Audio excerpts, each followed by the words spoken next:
Well, thank you for having me. Yeah, so I'm grateful. Please do interject throughout. I actually feel a little weird if it's just silent. It feels like it's falling flat, so please interject throughout.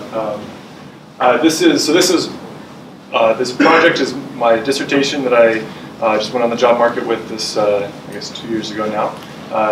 But recently it's taken a little bit of a change. So the first half of the talk is going to be all new results. And there's a lot of results, so I'm really, at the stage I'm at right now, I'm trying to find a nice narrative to tie everything together. So if anyone has feedback, especially on that, ways to tie everything together, I'd really be interested in that. We can chat afterwards or during. So this is a project that's still evolving. So I'll be looking at the effect of segregation on student achievement and post-secondary attainment. I'm going to be using a policy change that changed magnet school lotteries from having race-based quotas to being race-blind lotteries. So to motivate this, Brown versus the Board of Education ruled that racial segregation was unconstitutional. I had a great conversation with Audrey earlier today that maybe this isn't the best way to frame this, but this is what the slide is, so I'm going to go with it for now. But even though the de jure segregation was ruled unconstitutional, de facto segregation still persists. A lot of this is due to how families sort into residential areas. The composition of the schools just reflect the neighborhoods in large part. So one statistic is in 2013, over 6.5 million students attended schools where over 90% of their peers were minority students.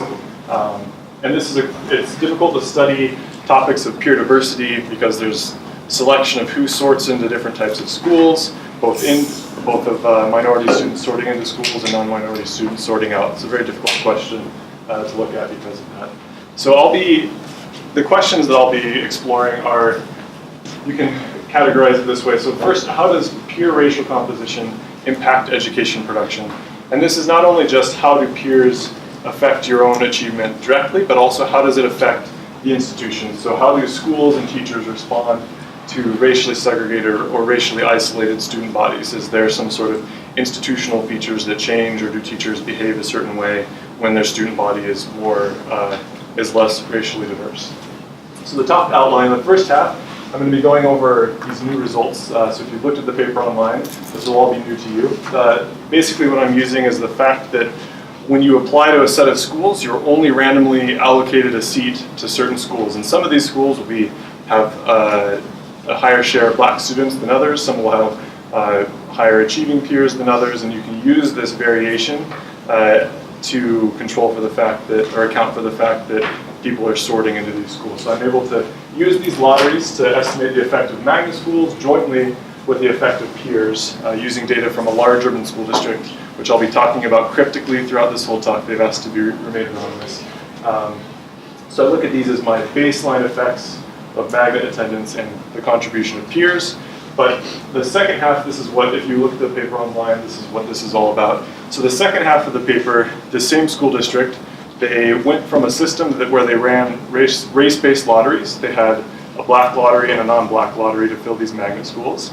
And their goal was they were trying to match the composition of the overall district to be the composition of these schools.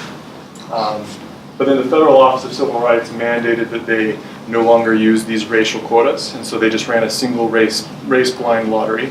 So what you had happening were the schools that were having to manipulate their composition the most experienced the biggest change in racial composition. So I'm going to be exploiting that, and I'll be first of all just comparing how these estimates compare to these baseline estimates. It's a totally different source of variation. It's a nice robustness check, but then also it's a nice way to look at how the dynamics happen. If you have a sustained increase to the racial composition, if the share of black students increases in a sustained way, how do schools change the way they respond? How do teachers sort into or out of these schools? Things like that. So that's how I'm going to split up the talk today. So just to overview the findings, so for the first half, which will be just looking at the data before the policy change, before they used a race-blind lottery. I find that random assignment to a more segregated school, or I'll be talking about segregation in terms of the share of black students in your school, because this district is a majority-minority district, so if you increase the share of black students, the school is becoming less racially diverse, it's becoming more racially isolated. So I'll use these terms synonymously. So if you are randomly assigned to a more segregated school, you have lower achievement in terms of math testing, reading testing, high school graduation rates are lower.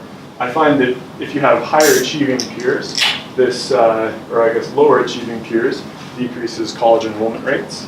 And that the big takeaway from this first set of results is that what I'm finding and what looks like peer race effects are almost entirely mediated by peer achievement, how the schools are spending money, and then the quality of the teachers. So I can't say for sure that it's completely mediating the race effect, but a large part of what the contribution of peer race seems to be is how it correlates with these other things. And so that's the story that I think matters. Yeah. So when you talk about peers, what is the unit of analysis? The unit of analysis is a student, well, it depends. So for the first half, it's just a student year observation.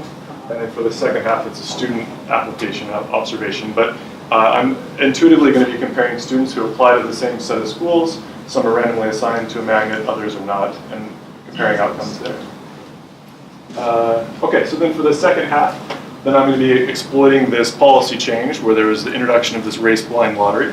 So it confirms the previous estimates. Point estimates are almost identical. And one of the interesting things is that you can see in the dynamics that the highest value added or the best teachers are sorting out of the schools that become segregated. So that's the outline of the findings. But as a little bit of background, so magnet schools, they began as a, well, I guess we had another discussion about this too, whether or not they began as a market-based desegregation alternative to forced busing, but this was certainly in the 1970s a big push for expansion of magnet schools. It was a way that districts could encourage white families to stay in school districts where they were experiencing white flight, families leaving these districts. And it was a way that they wouldn't have to force the decisions. It was a nice alternative in that sense. So the way magnet schools work is they're publicly funded, they're run by the school districts, so they're exposed to a lot of the same requirements that the traditional schools are. They don't have catchment zones though, so no one's guaranteed admission into a magnet school. But what they do offer is they provide special scholastic offerings. Like there's some that focus on STEM schools, dual language immersion, literary focus, arts, things like that. They have these special packages of curricula that they offer, which would hopefully encourage families to send their kids there, even though it might be a little further of a distance to travel. And this district built many of these magnet schools in high minority share neighborhoods. So the idea is, if this magnet school wasn't there, this school would likely have a high share of minority students attending just based on where the school is located. So they're trying to encourage non-minority families to send their kids to these schools that would otherwise be really racially isolated. Okay, so just a quick background on the literature. This is really, really quick, I apologize, but there's several studies that find little to no effect of racial composition on student achievement. But there's another set of the literature that finds negative impacts in terms of achievement, behavioral outcomes, long-run outcomes, and they use a variety of different methods to accomplish these, to find these estimates. But what I'm doing, yes? Out of curiosity, Huxley is referenced in the first as well as in the second. Yeah, she finds mixed things. So it's, are you talking about the 2005 or the 2000? Yeah, it's 2005 versus co-authored in 2000 single-authored. Yeah, so these are different, these two here you're talking about. They're finding different things. The takeaway of this paper, which actually is going to be the takeaway of my paper too, is that it looks like race matters, but then as soon as you account for the achievement of the peers, the race effect disappears. So this is going to be the takeaway. So yeah, there are, even within authors, they find different things. It's a really difficult question to get at. Yeah, that's a good point. Yes? But you're thinking, right, that one's about behavioral outcomes. Well, I guess it's also yeah, some of them just looked at whether or not they were more likely to be arrested, things like that. So some of them had slightly different outcome spaces. But yeah, this was also, majority of these are looking at standardized test scores, college achievement, yeah. Okay, so this paper, I'm going to be looking at, I'm using a novel source of variation. I have randomized lotteries that address selection into magnet schools both before and after this policy change, which is unique here. And the policy change itself generates a large sustained increase in racial composition, a sustained increase in the share of black students attending these schools. In the most extreme case, the school went from about 60% black to 90% black. So these are large shifts. It's a novel data source, and the source of variation and segregation is novel. This is the first paper to assess how changing the diversity of your peers impacts lottery estimated value added of schools. And I'm able to look at how other peer characteristics, teacher quality, school spending mediates these effects. So these are the contributions that I'm bringing. Okay, so why might peer race impact student achievement and college attendance? There's a lot of different things you can think of. First, it could just be directly, the peer effects directly. Scott Carroll and Mark Hogan have a paper where they look at students that were exposed to domestic violence at home, and they find that they're more likely to be disruptive in class. And if you happen to be randomly assigned more or less to a class that has more disruptive peers, your own achievement goes down. And so there could be just a direct effect of having more disruptive peers. There could be a peer achievement story. There's a whole literature looking at this. If you have higher achieving peers, maybe you test better, you study harder. Black students in this district tend to have lower achievement on average. So when you change the racial composition, you're also changing the achievement composition. And that could be what actually matters. Another story is about school resources. So there's lots of systems that directly compensate schools based on the composition of the students. And also it could be just the fact that wealthy families are more likely to contribute resources to schools than low-income families. And so if you change the socioeconomic status and the racial composition of a school, you could be changing how much money the school has to work with, and that could be driving the effects. Or it could be a teacher response or a sorting story. Esther Duflo and others have a paper where they find that teachers adjust the way they teach to the average student's aptitude in the class. So if you're changing the peer aptitude, teachers just might be teaching differently even though they're not moving. Or the teachers might just be leaving. Kirbo Jackson has a paper looking at Charlotte Mecklenburg where he finds that that's exactly what happens. The schools that become segregated lose the best teachers. So it could just be a story of teachers sorting and leaving. All of these things would be correlated with student race, and so that could be what's actually driving it. But what's interesting about my paper is I can test several of these, and it does look like these channels actually matter. Okay, so the data I'm using, this is novel administrative data. Magnet lottery application data, so the unit of observation is the student year application level, and I've matched the district has matched these to the student achievement and demographic information, as well as National Student Clearinghouse for college outcomes. So you can see whether or not these students go on to attend college, even throughout the United States, not just within the district or within the state. And then starting in 2000, so not the full sample, I'm able to see classroom level data, which lets me estimate teacher value added models so I can get a sense of how much teachers are contributing to a class after controlling for the students' past test scores, things like that. Okay, and I mentioned this National Student Clearinghouse. So to give you a sense of what these data look like, I'll be focusing on 6th graders here, so 6th grade magnet school students. So if you look at all 6th graders across the time period of the full frame of the study, the district you can see is a majority-minority district. About 60% of the students in the district are black. But then if you look now to the magnet school sample, you can see that those who apply to a magnet school are more likely to be black, more likely to be higher achieving along math and reading dimensions. So this is a positively selected sample. These are the brightest students in the district that are attending these magnet schools. These magnet schools are talked about in a very positive light. People think positively about them. They want to send their high-achieving students. This highlights why you can't just compare outcomes between those who enroll in a magnet school to those who don't, because they're very positively selected into this sample.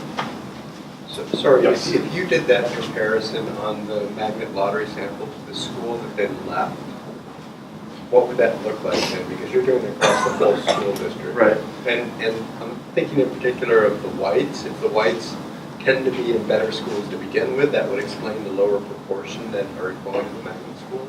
So you'll see this. So intuitively what you're asking is what my estimate, so the estimates are comparing the outcomes for students that receive an offer to those who don't. So presumably, it's not directly what you're saying, but I'm comparing students who enroll in a magnet school, and the counterfactual is what school they would have attended otherwise. They It's have not to where they're apply to sent. receive an offer, right? They have to apply, so this is among the set to apply, but if you don't get an offer, then you'll likely attend the school that you are going to be, based on your residence, that you would attend anyway. So my comparisons will be comparing their 6th grade school, traditional school counterfactual to the magnet schools. So I haven't run what you said specifically comparing to their 5th grade school, which is a good point. I'll look into that and I'll make that comparison. But what you'll see will be just, I'll wait to answer that directly until I have the figures, but think about it as in terms of what a magnet student is experiencing in a magnet school relative to the traditional 6th grade school that we might think they'd attend otherwise. That's the comparison group. That he would have attended, or that I mean, the 5th grade school is a pretty good predictor for the 6th grade school. Yes, right. Yeah. Okay, so the method, this is, It's happening in 6th grade. I mean, is that a big? it's just when a lot of so this happens in 1st grade, 6th grade, 9th grade, and the method I'm using is really I'm exploiting the fact that there's differences within each school, and so I just need a lot of schools. And if I did it in high school, there wouldn't be enough schools to have enough variation. So I'm focusing on 6th grade for that, but I could do other years. I just didn't have the power to do the stuff, the analysis that I'm doing. Okay, so this is the baseline setup here. So if we just thought that we could compare magnet enrollment to outcomes of those who enroll in magnet school to not, we could just regress an indicator on whether or not you show up in a magnet school on achievement or some other outcome. But we already showed there's all sorts of selections so that isn't possible. So instead, we can use an instrumental variable strategy where we use the Z here is an indicator that equals 1 if you receive a lottery offer to a magnet school. And then this summation here is, you can just think of it as a set of indicator variables that denote the set of schools that you receive or that you apply to. So intuitively, you compare 2 students that apply to the same set of schools. One receives a magnet offer if the other one does not. I'm not showing you results here, but based on your question too, I've also compared students that came from the same sending school and applied to the same set of schools and then compared outcomes or not. I have less power because it's a little more restrictive, but it's the same, the results are robust to that. So this is the intuitive setup. And then I'm also controlling for this X contains previous year testing, demographic information, age, gender, things like that. Okay, so this is the main setup. This is the intuition here. In order for this to work, it needs to be the case that predetermined student attributes like race, ethnicity, gender need to balance across lottery offers. And I show in the paper, I can show you here if you want, but they do balance, so these lotteries are truly randomized. And I want to highlight again, so these estimates I'm going to be showing you are just for the pre-policy period. This is just 1998 to 2002, before they were using race-blind lotteries. And this is just to get baseline estimates here. Okay, so now this is just looking at math outcomes, math and reading, own achievement. This is the effect of attending a magnet school relative to, this is comparing those who show up in a magnet school using the variation that's induced from the lottery offers. This is the 2-stage least squares estimate, and the standard errors are quite large, so I can't rule out a lot, but the estimates are also quite close to 0. And you can see that the students actually care about the magnet schools. This is the 1st stage effect. So this says, if I randomly receive a seat to a magnet school, if I win the lottery, I'm 75 percentage points more likely to actually show up in the magnet school. So a lot of students are taking up these schools. The charter school literature, it's closer to like 25 percentage points or 30 percentage points in Boston. So this is quite large. Students care about these schools, they take them up, but in terms of achievement and standardized test scores, I'm not seeing any differences between attending a magnet school or not. And this is also found in other settings like this. It's a lead illusion paper where they're looking at really selective exam schools in New York and Boston. They also find no effect of attending these schools. Yes? When were these tests taken? These are at the end of the year in 6th grade. Taking a short term. Yeah, this is right after attending. So I'll be looking at college outcomes and things later on, but this is just a very immediate effect. Yes. So are these effects heterogeneous across? Yes, they are. I've tried to split it up by STEM school and other things, and there's just not power to do these types of comparisons within that. I'd like to, but yes, there is some heterogeneity across school types. There's heterogeneity across student types as well. I'm not showing that either. You'll see there's just going to be so many results, but yes, there is heterogeneity. I wish I could explore more carefully. Okay, so that's the baseline estimate of the effect of attending a magnet school. But it turns out some magnet schools have a higher share of black students, some magnet schools have a higher share of high aptitude students. There's variation between magnet schools and also variation between magnet schools and traditional schools. And I can use that variation combined with the lotteries to isolate the effect of pure racial composition and achievement composition. So the intuition is some students are randomly assigned seats. If you compare two students that apply to the same set of schools, student A gets an offer to a school that's has a higher share of black students. Student B, who applied to the same set of schools, gets an offer to a school that has a lower share of black students. You can use that, the fact that these are random assignments to these different types of schools, to back out the effect of attending a school that has a higher share of black students in the school. So the instrument, I calculate for the fraction black of the school that you enroll in 6th grade, you can calculate the lowest black share among the set of schools. So if you apply to 3 magnet schools, you receive 2 offers. I take the lowest share of black students enrolled in that school the year before, so the year that you're applying to the lottery, not the year that you show up. So it's a predetermined measure. So I take the lowest share of black students in that year.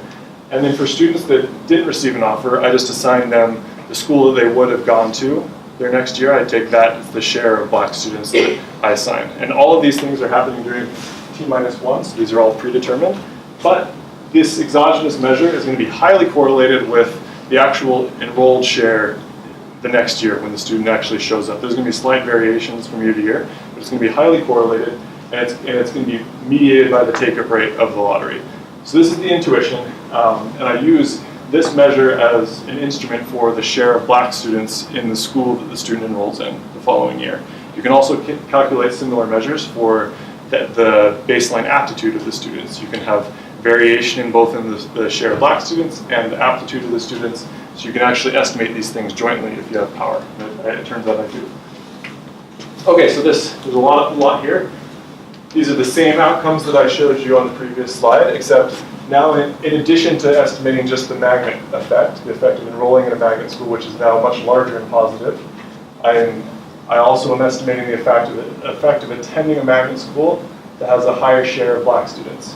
And you can see that when you estimate these multiple causal channels, you can allow for effects that are offsetting or reinforcing. So in this case, the effects were offsetting. This is why this is bigger, and so once you've accounted for the racial composition of the school, if you attend a magnet school, it actually does seem like it improves achievement, but again, I'm underpowered to be able to rule out chance findings there.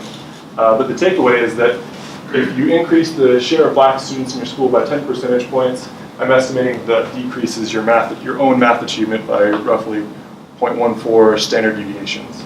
And also for reading, it's about 0.1 standard deviations, and a 10 percentage point increase in the share of black students decreases graduation rates by roughly 5 percentage points. Now, in all the even columns, I'm now, in addition to estimating the effect of the share of black students, also estimating the effect of having higher achieving peers here. So this goes up as your peers become higher achieving. So there's average peer math for this one, average peer reading, and I believe I use reading for this one as well. But if I use math, it's the same thing. So what you see from this column is that there's still a negative effect for having a higher share of black peers, but I'm unable to rule out anything here, but the effects do seem to load on the peer achievement. So if you were randomly assigned a school that has the same racial composition, but one of them, the students are higher achieving, you're going to have higher, you're going to see higher own achievement in that school relative to a school with lower peer achievement. And the reason these are going in opposite directions is, you remember, in this district, black students are lower achieving on average. So when you increase the share of black students, you're actually decreasing the peer aptitude on average. So that you can think of this here as actually, this variable is going down, so this would be a decrease here when you shock the racial composition. So in terms of all of these things, it looks like the peer achievement is mediating a lot of the effect of the racial composition of black The question is, most of the variation in peers coming from variation across magnet schools, or the variation in the count out schools? Yeah, that's a good question. So there's a lot of variation across, the answer is there's both. There's a lot of variation between the magnet schools themselves, but there's a lot of variation across the traditional schools. So I'm using both of those. It's not that one, I don't know how I'd give you an answer of which one dominates, but there's variation in both dimensions. Yeah. And yes. How are these geographically situated relative to the donor school, the school they would have attended to? Does it involve a lot of driving, a lot of? So I don't have where the students live, unfortunately. So I can't say exactly You how can see far where they their have to fifth travel. grade school. Yeah. So the magnet schools are usually a further distance away for upper income. The white or the non-black is what the district calls them. Non-black students and higher income families are traveling further on average. I can't see where they're traveling, but their assigned school is further away than the low income. These magnet schools are purposely located in the low income, high minority share neighborhoods. So they can still walk to school, or? Yeah, that's a good question. I should have a better answer to this. I need to know more of the. So the district will provide busing for if it's over 1.5 miles or something that's free. So that's not a decision. The parents don't have to drive their kids to these schools. The district will provide free transportation. But I don't know the exact answer, how far away or whether or not they're walking.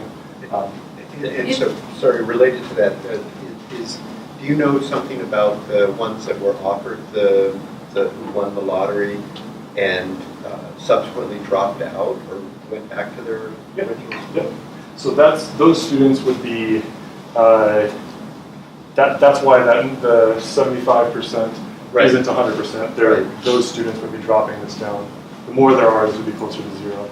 But do you track them in your data? Yeah, so they're in there. They don't fall out. As a treatment group, or as? So they would be, so with instrumental variables, they would be in the treatment group. Intuitively, you're comparing outcomes among those who receive the lottery offer to those who don't, regardless of if they show up in the school. That's how it circumvents all of the selection. So they would be in the group that receives the offer. Is there any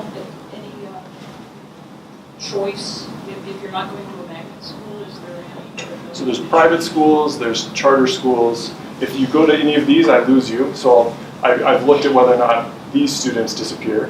Well, within the school district, it's just. Like open enrollment? Yeah. So there is some open enrollment, but most students either go to their school of residence or these, or some of them do leave the district.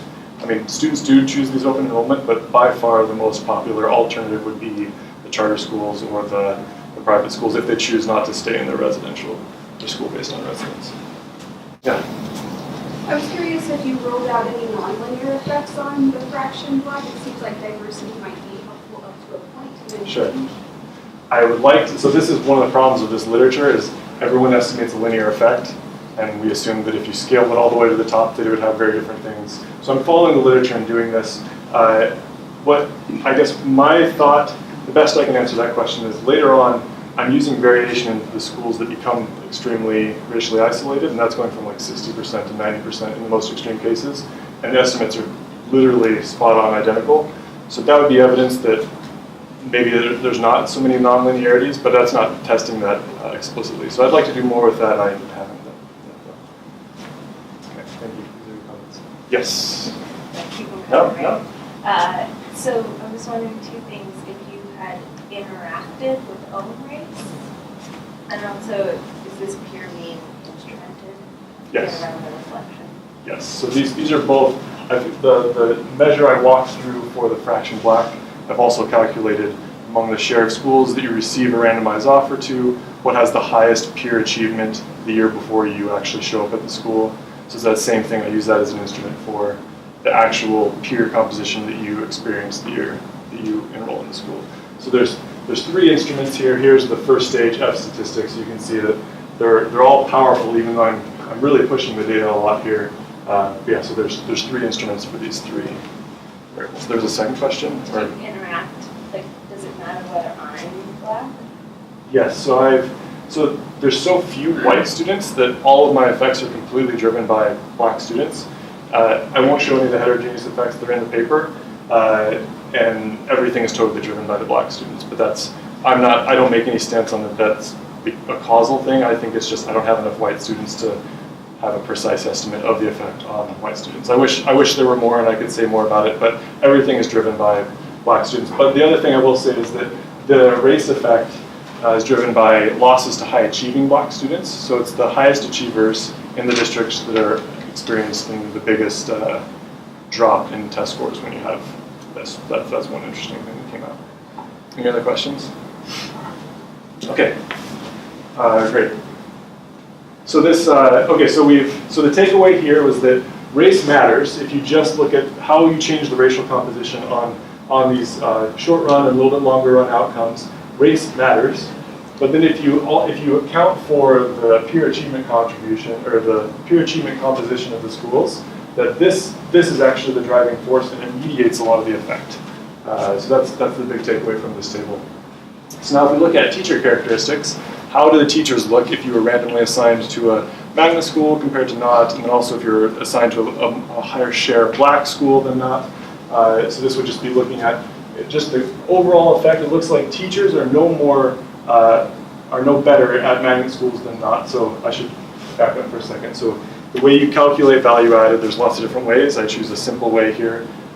You regress student test scores and you control for their baseline achievement, composition of their classes, things like that, and then you have teacher fixed effects, and these teacher fixed effects are you can think of it as how much achievement is this teacher adding to their average class, controlling for all of these other things. So there's better ways of doing this, but this is just a simple way to go about it. So this is looking at among the classes that I take in school, because this is all classroom level information now.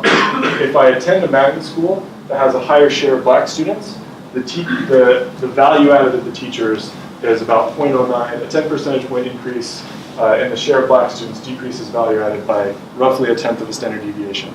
So if you take estimates of Steve Rivkin and others, seriously, this would explain about 7% of the pure race effects from the previous one. So this isn't saying anything about whether or not teachers are leaving the schools. That could be the story. This also could just be that if you have a student composition that's different, that's higher share of black students, maybe you teach differently. That could be also explaining this. Yes? This is the teacher value added, not the value added in their classrooms.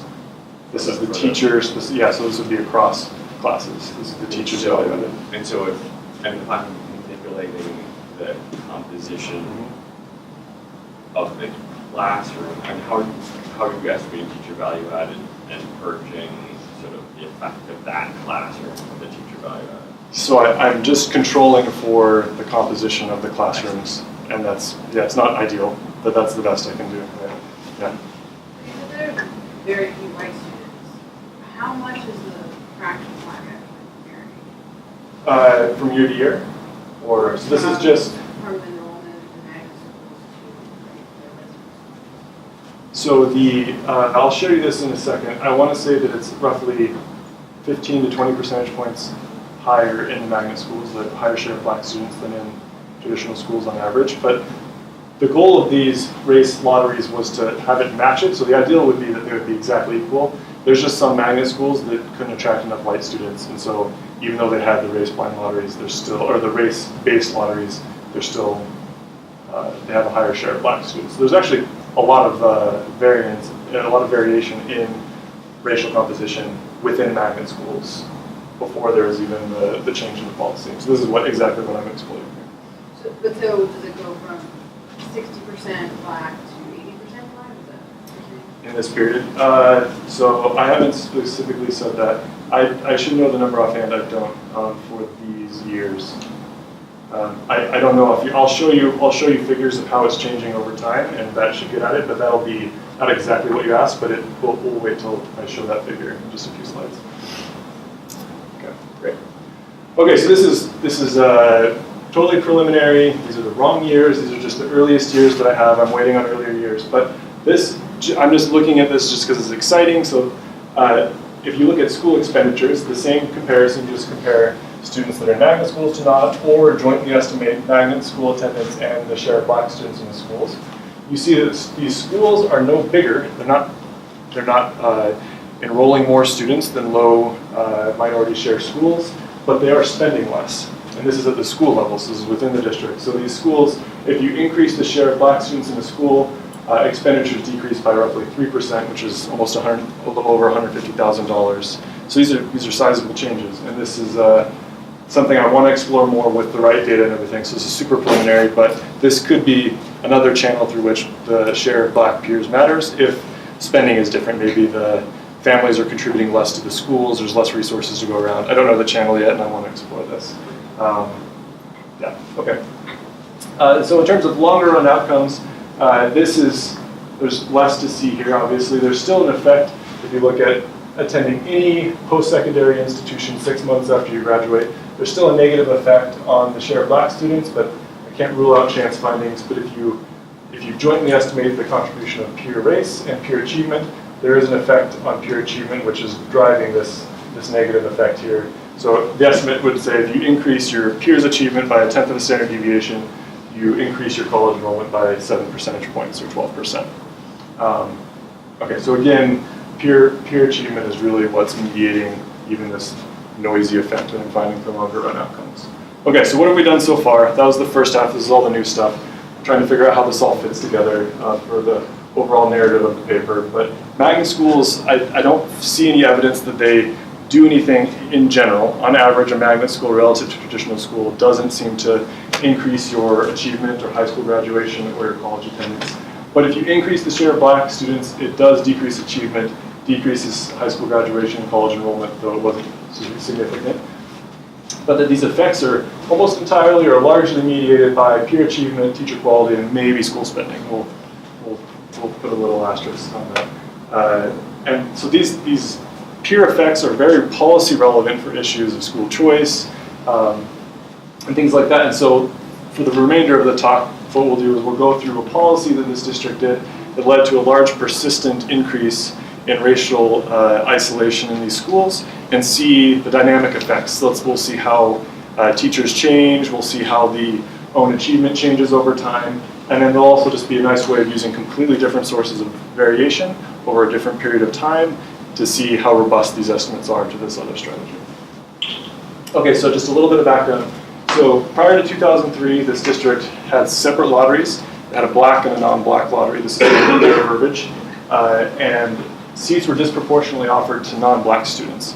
Due to where these schools were located, they're convenient to minority families. It's right there, so there's a high proportion that apply. They actually have to keep minority students out of these schools. So it works a little differently than you might be thinking.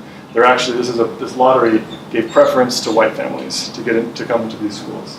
And so, these race-specific quotas, they were trying to match the overall district composition within these schools. They weren't able to do it perfectly, but that was the goal. In 2003, the Federal Office of Civil Rights said that they could no longer do this. They had to use a race-blind lottery. And so what had happened was the composition of the applicant pool, or the composition of the offer pool, now matches the applicant pool. So before didn't matter the racial composition of who applied, the district, or the school leaders could manipulate the entrance depending on how many students they let in from each wait list. But now, the students that receive offers, that composition will just match who applied. That's the big difference.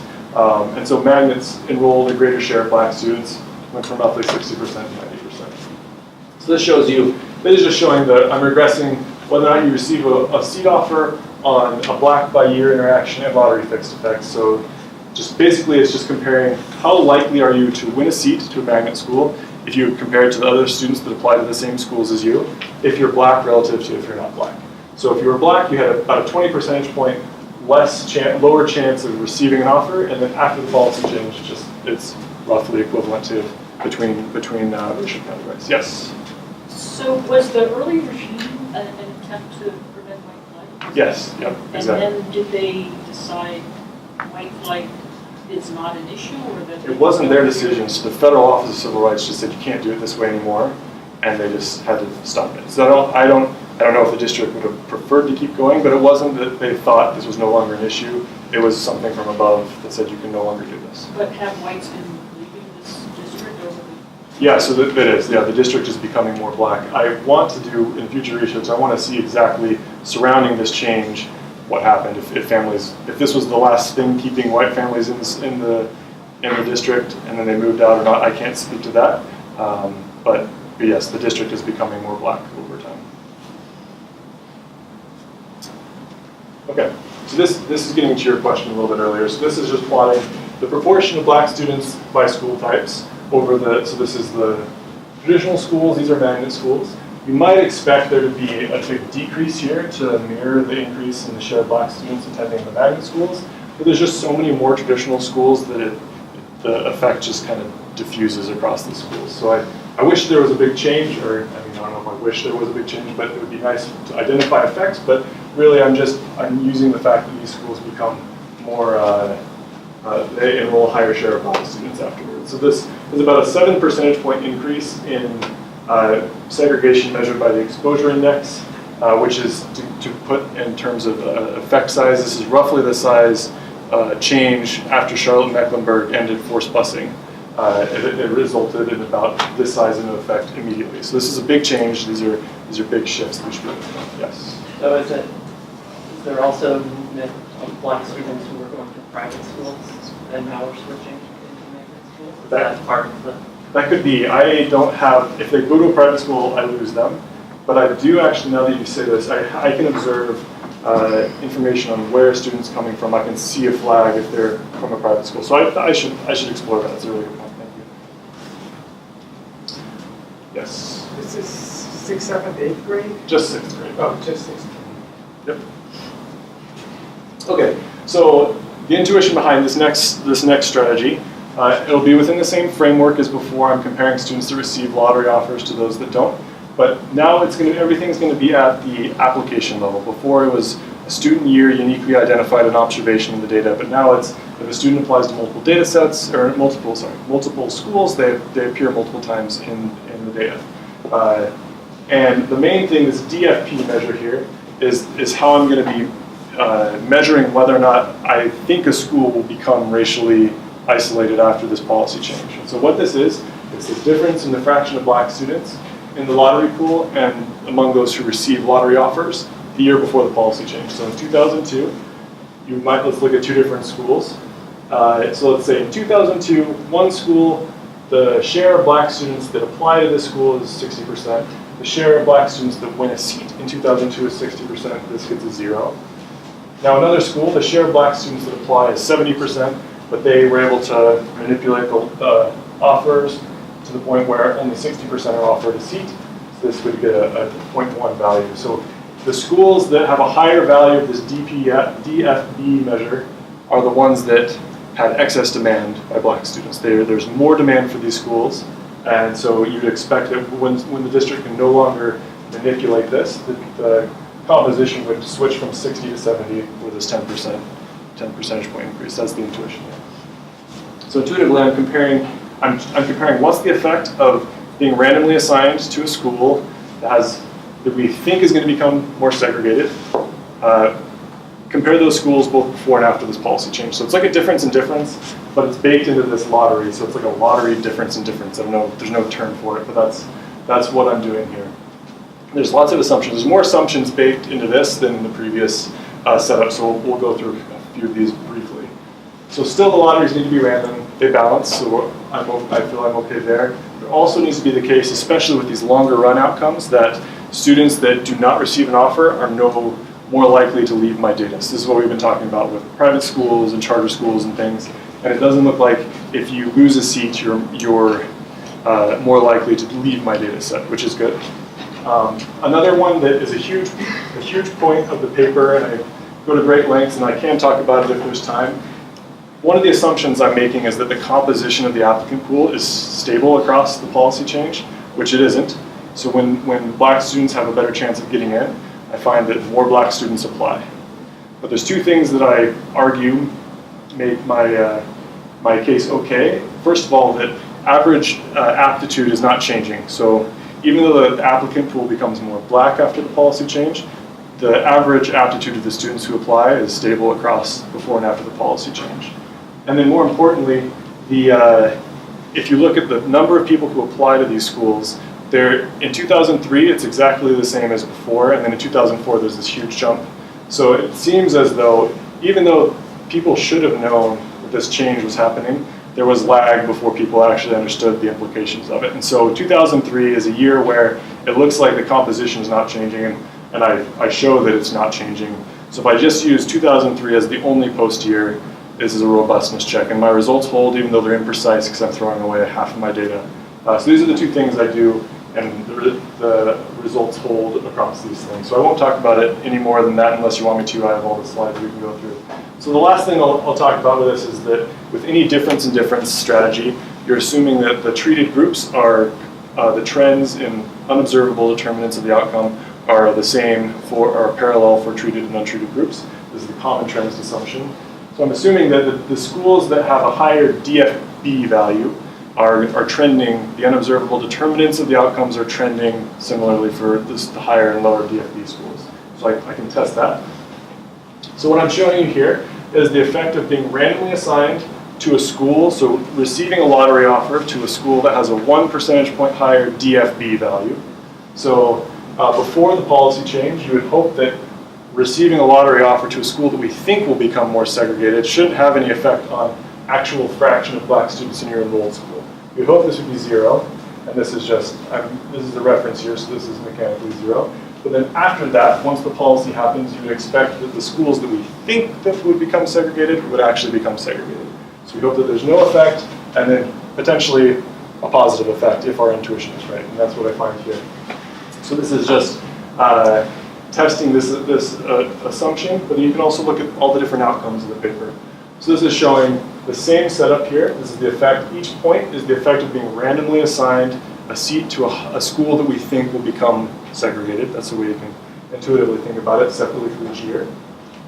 So the schools that become more segregated, the peer baseline achievement is going down, free and reduced lunch eligibility is going up, which measures student, it's a course measure of income. I only have classroom data to 2000, so I don't have previous years, but you can see some evidence that there's a drop off after in terms of the average value added of the teachers in the schools that are more segregated. Own math achievement, you can see dips, high school graduation rates, not such a clear relationship, college attendance. Any of these years, it's hard to see an effect, but I'm going to be pooling estimates across these years for power later on. So with all of these, you're hoping that there's no effect beforehand, and then afterwards, potentially something if there is a policy effect. Okay, so the way I actually estimate this, I apologize, there's even more equations. So this is similar to the setup before. That's going to be an instrumental variable setup where the endogenous variable of interest is the share of black students in my school that I enroll in 6th grade. And I'm using as an instrument whether or not the school that the given school I've applied to is a higher or lower DFB value, which is a more or less segregated school. Whether or not the lottery occurs before or after the policy change, so this equals 1 if it's after. And then this is a lottery offer. I received a lottery offer to that given school. And then the main effects are also in there, and then the same controls and everything. But I'm using this triple interaction as the instrument, so I'm just saying that any differences between schools that we think will become higher, that we think will become more segregated, I'm attributing those changes in outcomes to the fraction black. Question or just a change? Okay, great. So yeah, so this is the instrument here. So this coefficient is the first stage. So this, I get roughly about a 2 for the value, which means that if you, the effect of being randomly assigned to a seat with a 1 percentage point higher DFB value, the share of black students that enroll in that school increases by 2 percentage points after the policy change. And the reason it's not just a 1-for-1 increase is, as I mentioned, the composition becomes more black of the students who apply, so this pushes the estimate higher here. Okay, the main effects are also controlling for things that are important. So if you think that it's the case that magnet schools are just getting better or worse over time, before and after the policy change, this effect here captures that. This is the differential effect of receiving an offer after the policy change relative to before. If you think it's the case that just magnet schools are better than traditional schools or worse on average, that's just captured by this effect here. And if you think it's the case that the schools that we project will be more segregated after the policy change just are different in ways that are stable over time, that's captured by this here. So everything else is what I'm attributing to the effect of the change in the racial composition. And everything else is subsumed by these lottery fixed effects. Okay, so the rest is just results, and then we'll be done. So if you remember before, so the effect of increasing the share of black students in your school in terms of own math and reading achievement. It decreases own reading by 0.15 standard deviations. Before it was a 0.14 estimate, which is just due to rounding error, it's different, so it's almost identical. And reading was also 0.09 standard deviation. So even though I'm using different years, different sources of variation, these are changes in racial composition over time. And before it was just using the lottery variation, I get identical estimates, which was amazing to me, and I was very reassured. So that's good. So just as a robustness check, that works out. And these estimates are actually quite a bit larger than the recent literature. The recent literature puts these estimates closer around 0.04 to 0.07 standard deviations. But Carolyn Hawksby has a paper where she puts it at 0.19, which is the closest. And in fact, this paper I referenced earlier by Josh Ingrist and co-authors, they actually find an almost identical size effect, but they're just underpowered. So they say that there are no pure effects, but really I get the exact same point estimate, but I just have more power to detect an effect. So I'm consistent with them, even though their conclusion is the exact opposite of what I'm concluding. And then in terms of longer run outcomes, if you increase the share of black students in your school by 10 percentage points, this decreases college enrollment by 7 percentage points. And this is driven by changes in 2-year attendance instead of 4-year attendance. So over the longer panel, I'm able to pick up things that I was not able to pick up in the baseline estimates. Okay, now if we look at teacher composition, this is looking at how teachers are changing over time if you have a sustained increase in segregation in your school. Interestingly, my prior would have been different. The fraction of teachers become less black. There's a lower share of black teachers in the schools that have a higher share of black students, which runs opposite to what I would have thought. And then the other thing to point out is that the value added is going down.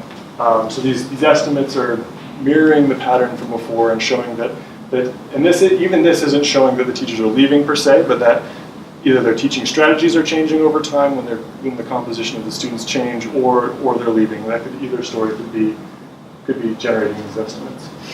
Okay, so to finish off, yes. Is there a difference in the value added of black teachers before? That's a good question. I haven't looked at that. Yeah, I haven't looked at that. I'll look at that. That's a good idea. Yes. Are these like pre-policy change value added? You're just looking at the mix of composition. It's not like it's the. Yep. It's calculated only for the pre-years, and then if you come in afterwards, you just are not automatically doing that. Yeah, that's a really good point. Okay. So to conclude, we started off by looking at how pure racial composition affects education production in the general sense, and I am concluding that it impacts education production in as far as it's correlated or moves these other things, in as far as it's correlated with pure aptitude, and then the way the schools and the teachers are responding to the composition of the peers, of the student body. I find that race effects are largely mediated by peer achievement, which is what Hawksby and Weingarth conclude earlier on. Also teacher sorting or adjusting their teaching, which is what Kilbo-Jackson finds. And then I'm going to do more with the school expenditures when I have the full panel. That's work to do.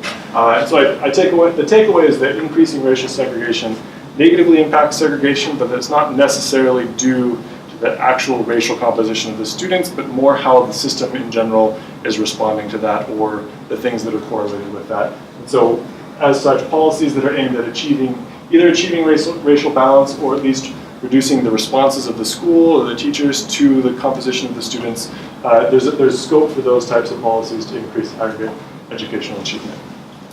Thank you. Yeah. So on the teacher composition, yes.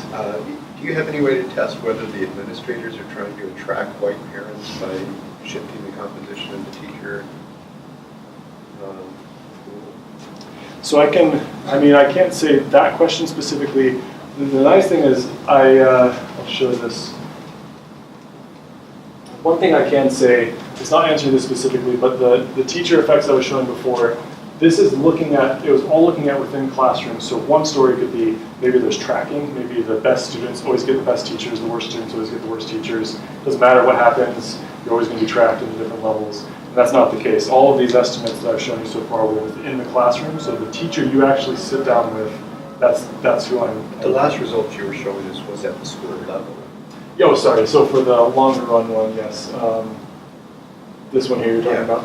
Yeah, so this is the grade-wide change, but the first set I was showing you was at the classroom level. And so basically the intuition is just, if you shock the grade composition, at least in this district, it looks like it is actually changing what's happening in the classrooms. But you're right, I can't do that with these data, so I have to make that logical step. So I don't think I can answer your original question. I don't know if they're marketing. I can dig around and ask the administrators more.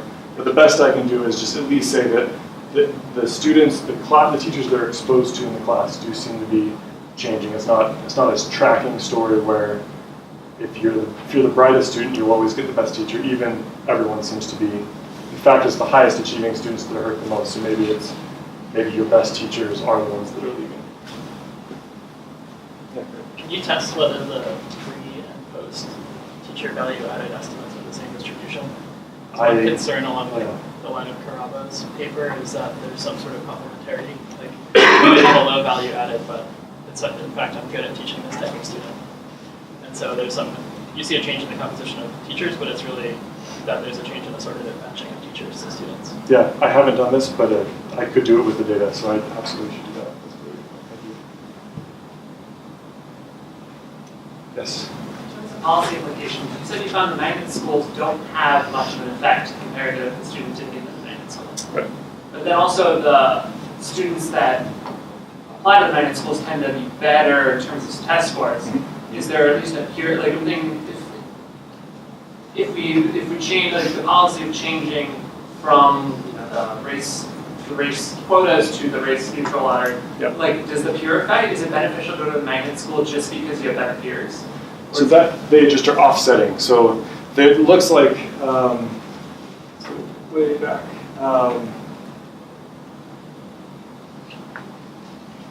So the rule was almost right zero. So let's look at math. So it was negative 0.06 before. Now when you account for the racial composition, so this is accounting for the types of teachers at schools that have more black students, the way they're spending money, the baseline achievement, all those things are captured by this one variable. Now if you just compared, holding fixed all of that, if you compared magnet school applicant or magnet school enrollees to those who don't, this is a big increase in achievement, but it's just really noisy. I can't rule out that this is just a chance finding, but it just shows that these effects are offsetting. So what this would say would be magnets, if you don't know which magnet school you're going to get, on average, you're going to be no better off. But if you could choose a magnet school that has a lower share of black students, then these estimates, if you just took them as the truth, would say you'd have higher achievement from attending a magnet school. There's a heterogeneity across the types of magnet schools. And I'm not saying, that's not a statement on something causal about what the black students are doing, but just how the system is responding to when you have a different composition of the student body. So these are just offsetting effects. We have time for one more question. That was perfect. 30 seconds early. Thank you. Okay, thank you so much. Great.